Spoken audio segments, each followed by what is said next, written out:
Carcassonne, the world-famous French city, known for its imposing fortifications erected during the Antiquity and the Middle Ages. This fortress, surrounded by magnificent walls, still stands today as one of the most unique French cities. Hello everyone, I am Nurgleprobe and welcome to episode 8, Carcassonne.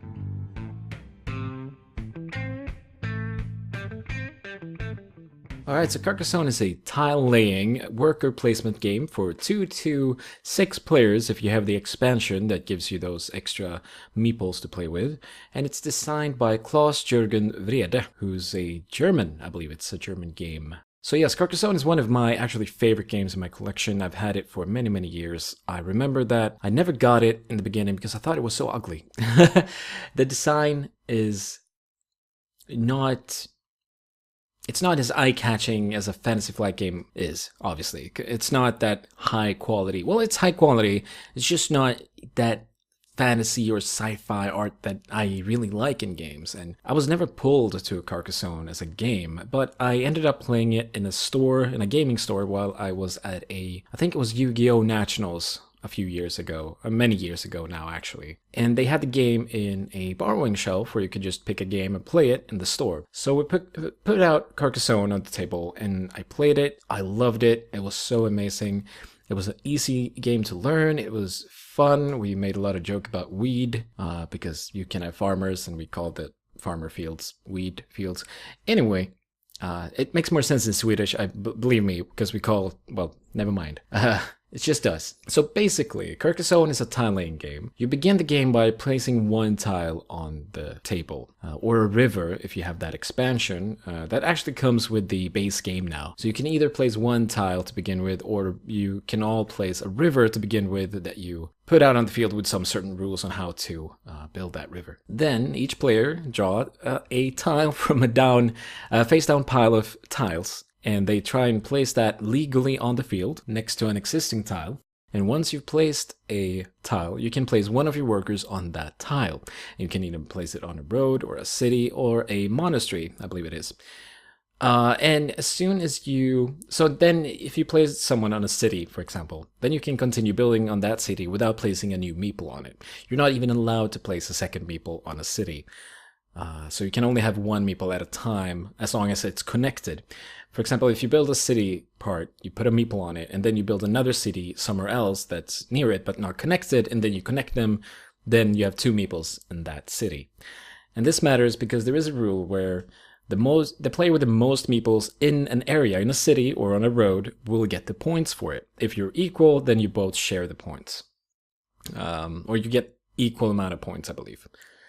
There's also a rule that's a bit wonky for new players that any grass field, so basically the whole map that you're building has grass on it everywhere, the road, and then there's grass around that road, and so on and so on. You can actually place farmers. You do that by putting the meeple face down. They're always lying down on the fields, those lazy farmer people. And what you do is basically that at the end of the game, every finished city that has been completed, that has all of its wall connected, gives you 3 or 4 points depending on which rules you play with. They have changed that. I believe it's 3 points at the moment, but I don't know if they actually changed it in the European version or if they did change it in the European version. I don't know. In my rules, it's still 4 points, but I believe in the newer rules, it's actually 3 points. But I can't promise you. It doesn't matter. If you get the game, you know what it is. So you do this, and as soon as something is finished building. For example, if you connect a road to 2 end pieces, so the road goes from one area to another, then if you have a meeple on that, you get the points and you get the meeple back into your hand. And you only have a certain amount of meeples in the game, so you can't place a meeple every turn, and you can't place too many farmers because then you won't have enough workers to get points eventually later on in the game. And the thing I love about this game is that it's a perfect 2-player game. It's really simple in its style and gameplay, as I said, and it's fast, and you don't really have to. It's one of those games that feel like you're playing alone, but your opponent can at any point bother you by placing a road piece next to your city so that it's harder to finish and try and steal your things and with with their meeples and so on and so on. So it's a very good and easy and casual game. I really enjoyed Carcassonne, and I believe I have like 7 or 8 expansions for it. So it's definitely one of my biggest games that I own, and it's well, with all those expansions, because you get new tiles in each expansion and new kinds of meeples that you can play with. And I believe, I don't remember the one that you really, really should get, but it's the one where you get the carpenter. That's the best expansion. You should definitely get that one if you look into expansions. So this game is one of those games that if you're playing with new players, pull out Carcassonne. Everyone can learn it. It's fast. I mean, still the farmer part is somewhat hard for new players, but you could just ignore that rule for the first time so that they understand how the game works and how they place their meeples and so on and so on. The only downside, I mean, there's so many upsides to this game, and the fact that it's also one of those games where if you haven't had a long gaming night, let's say you've been playing Dead of Winter like twice, or some other long game. I'm looking at my collection right now, trying to figure out what that would be. Shogun. Shogun is a good one. I like that. If you played Shogun all night, that can take quite some time if you're enough players playing. But yeah, that will be another review. I was just thinking about how I was going to talk about that, but never mind, not Shogun. After you're done with Shogun, if you still have some time to play and everyone is tired, kind of don't want to think too much, Carcassonne is a perfect game because you don't have to think if you don't want to. You can just place your tiles and build this wonderful, wonderful landscape and just enjoy it. And if you win, you win. But you probably won't if you're not thinking about it and you're playing with gamers that know the game. But yeah. So it's a perfect end the night game. It's a perfect start the night game. It's a perfect beginner's game. It's a very, very good game to play with the beginners, players that have not played. There's a lot of playing being said here. With players that have never really played board games before. And I've never heard a complaint about Carcassonne. Not a single one, actually, now that I think about it. Everyone usually likes Carcassonne. I mean, they do not always love Carcassonne, but I've never heard anyone say like, I never want to play that game again. Because it's so simple and everyone's just like, yeah, we can play that in between.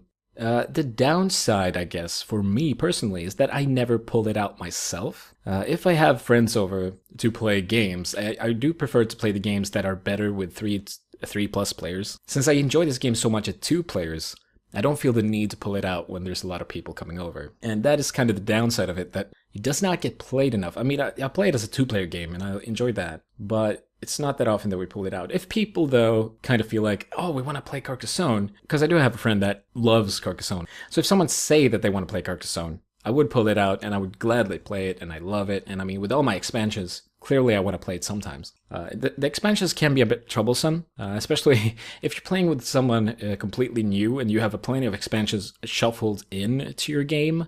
That can be an issue. Definitely, then you should at least not play with all the meeples. Just play with the basic meeples, but play with the tiles. And the good thing about the game is that you don't have to explain the tiles at the beginning of the game. You can actually draw a tile and you see which special rule it has, because there's usually a small tiny marker on it, on what it does or how it's built up and so on and so on. And you can explain it on the spot instead of explaining it in the beginning, because that would take forever, and finding all the tiles that you want to explain and so on, that would, ugh. I also have plenty of the mini expansions. I actually have 6 of those. So yeah, I have more, yeah, I have, oh wow. With those counted, I actually have plenty of expansions. But those have like tiny, like pamphlets with rules, and if you don't remember a certain rule, it's kind of annoying to look through them, and you get at least in the European version, you get 4 languages, so you get 4 different papers on it with the rules on them, and I've shuffled the other ones away. They're in a box somewhere that's empty and just collecting dust at the moment, but it can be somewhat annoying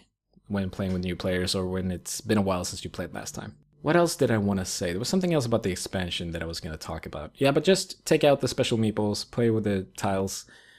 We actually have, in our home, we also have the winter edition of Carcassonne, which looks amazing, by the way. If you can get that, you should definitely, if you just want the base game, get the winter edition, because it's so beautiful. There's like wolves and crows and snow and snowmen and everything on these tiles instead of grass, and it's just... I don't know how they justify the farmers on those ones, but I guess, it's a fantasy world in France, I guess, so there's winter fruit or whatever. Anyway, a great game. It should definitely be in everyone's collection if you enjoy board games. It's not that expensive, and you can find this game anywhere. Like any toy store has this game, and even supermarkets usually have this game in their toy section. It's so popular, and it's so huge. It's famous, and it's for good reason. I mean, it's better than Monopoly by a mile. So if you see Monopoly and Carcassonne next to each other, First of all, Carcassonne is probably cheaper, and it's a better game, so buy that instead. And yes, I believe that's all I have to say about Carcassonne. It's one of those games that I love. I don't really like. I always suggest this if I can. If there's a new player, I will always suggest Carcassonne to be their first board game. Much like Ticket to Ride and so on is also good ones. But Carcassonne has a special place in my heart, being the first real board game that I bought. Actually, no, I bought Tannhauser before. And then my second game was Carcassonne, I believe. So yeah, I still have Tannhauser in my collection as well. But that's for another day. As well. So yeah, that's Carcassonne, a great tile-laying worker placement game for 2 to 5 players, and I hope you will try it out if you haven't. And if you haven't, why haven't you played it? I don't understand. It's the rave right now in the board game. It's not right now. It's been out for quite some time, and that's why it's so popular, I guess. And it's been, well, that's not the reason, but grown.